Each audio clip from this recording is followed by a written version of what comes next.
కాంగ్రెస్ సభలో జగన్ ఫ్లెక్సీ, ఖమ్మం అంటేనే political mixie. రాష్ట్రం మొత్తం తెలంగాణ రాజకీయాలుంటే ఖమ్మంలో మాత్రం తెలంగాణ ఆంధ్ర మిక్స్డ్ పాలిటిక్స్ నడుస్తున్నాయి. తెలంగాణ నేతల పర్యటనల్లో ఆంధ్ర నేతల ఫ్లెక్సీలు దర్శనమిస్తూ ఉంటాయి. రేవంత్ ఖమ్మం పర్యటనలో వైసీపీ అధినేత వైఎస్ జగన్ ఫ్లెక్సీలు కాకరేపాయి. ఖమ్మం రాజకీయాలు అదో టైపుగా ఉంటాయి. తెలంగాణ రాజకీయాల్లోకి ఆంధ్రప్రదేశ్ రాజకీయాలను జొప్పిస్తారు కార్యకర్తలు. ఖమ్మం జిల్లా చింతకాని మండలం జగన్నాథపురంలో రైతు ఆశీర్వాద సభ జరిగింది. ఈ సభ సందర్భంగా కాంగ్రెస్ కార్యకర్తలు ఫ్లెక్సీలు ఏర్పాటు చేశారు. ఆ ఫ్లెక్సీల్లో వైసీపీ అధినేత వైఎస్ జగన్ ఫ్లెక్సీని ఏర్పాటు చేశారు. CM Revanth, deputy CM Bhatti ఫ్లెక్సీల పక్కనే జగన్ ఫ్లెక్సీ పెట్టారు. రేవంత్, భట్టి పర్యటనలో జగన్ ఫ్లెక్సీ ఇప్పుడు రాజకీయంగా హీట్ పుట్టిస్తోంది. ఈ ఫ్లెక్సీని ఎందుకు పెట్టారు, ఏ ఉద్దేశంతో పెట్టారన్న చర్చ జరుగుతోంది.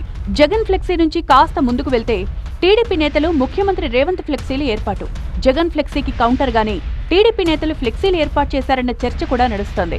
తెలంగాణ ముఖ్య నేతలు ఖమ్మంలో పర్యటించినప్పుడు ఏపీకి చెందిన నేతల ఫ్లెక్సీలు, జెండాలు కనిపించడం కామనే. ఈ ఏడాది జనవరిలో కేటీఆర్ పర్యటించినప్పుడు కూడా వైసీపీ జెండాలతో స్వాగతం పలికారు.